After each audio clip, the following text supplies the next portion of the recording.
সুন্দরবনের এক কোণায় থাকত ছোট্ট মিষ্টি একটা মিনি মুরগি। আজ তার খুব খুশির দিন। কেন বলো তো? কারণ আজ তার একমাত্র ছানা লিটলুর জন্মদিন। মিনি মুরগি ডাকছে, কক কক কক। লিটলু সোনা, তাড়াতাড়ি ওঠো, আজ যে তোমার জন্মদিন। বিকেল হতেই বনের সব পশু পাখি চলে এলো। ওই দেখো, টিয়া পাখি এনেছে লাল লাল লঙ্কা। লঙ্কা কি জন্মদিনের গিফট হলো? ঠিক তখনই ডানা ঝাপটে সেখানে হাজির হলো বনের সবচেয়ে জ্ঞানী পেঁচা জাদুকর। পেঁচা গম্ভীর গলায় বলল, লিটলু, জন্মদিনে আমি তোমাকে এমন এক উপহার দেব যা তুমি স্বপ্নেও ভাবনি। বন্ধুরা, তোমরা আন্দাজ করতে পারছো সেটা কি? পেঁচা জাদুকর তার ঝোলা থেকে বের করল একটা ছোট্ট সোনালি রঙের বিচি।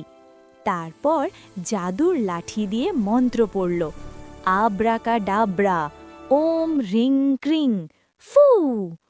ওমা, কি আশ্চর্য কাণ্ড! দেখতে না দেখতেই মাটি ফুঁড়ে বড় হয়ে গেল একটা অদ্ভুত গাছ। আর সেই গাছে ধরল চকলেট আম। কি দারুণ, তাই না? সবাই যখন আনন্দ করছে, তখন ঝোপের আড়াল থেকে দুটো চতুর চোখ সব দেখছিল। কে সে? আর কে হবে? আমাদের দুষ্টু শেয়াল মামা। হোক্কা হুয়া! উফ, ওই মুরগির ছানা চকলেট আম খাবে আর আমি তাকিয়ে দেখব? না, এটা হতে পারে না। আমারও একটা চকলেট আমের গাছ চাই। পরদিন খুব ভোরে শেয়াল মামা চলে গেল পেঁচা জাদুকরের গুহায়। ও ও ও পেঁচা দাদু, তুমি কত মহান! আজ আমার জন্মদিন, কিন্তু কেউ আমাকে কিচ্ছু দেয়নি। আমার খুব চকলেট খেতে ইচ্ছে করছে। আমাকেও একটা চকলেট আমের গাছ দাও না গো দাদু। পেঁচা জাদুকর সব বুঝে মুচকি হাসল। তবুও সে শেয়ালকে একটা স্পেশাল বিচি দিল। শেয়াল তো মহা খুশি। সে বিচিটা নিয়ে এক দৌড়ে তার গর্তের কাছে চলে গেল।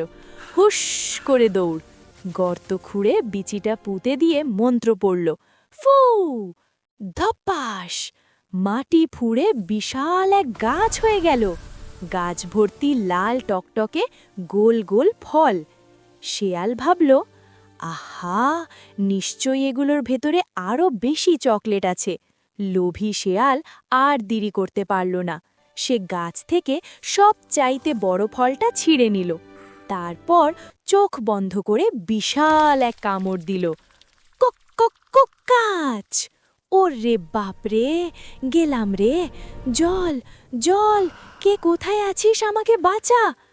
বন্ধুরা, ওটা আসলে চকলেট ছিল না। পেঁচা জাদুকর তাকে দিয়েছিল বোম্বাই মরিচের গাছ। শেয়ালের মুখ, জিভ সব জ্বলে পুড়ে ছারখার হয়ে যাচ্ছে। ইস, বেচারা! শেয়াল মামা দৌড়াতে দৌড়াতে সোজা গিয়ে ঝাঁপ দিল নদীর পানিতে। ঝাপাং! পেঁচা জাদুকর বলল, দেখেছ, লোভে পাপ, আর পাপে কি ভয়ানক ঝাল। শেয়াল মামা নদী থেকে উঠে কানে ধরে প্রতিজ্ঞা করল, আর কোনোদিন সে লোভ করবে না।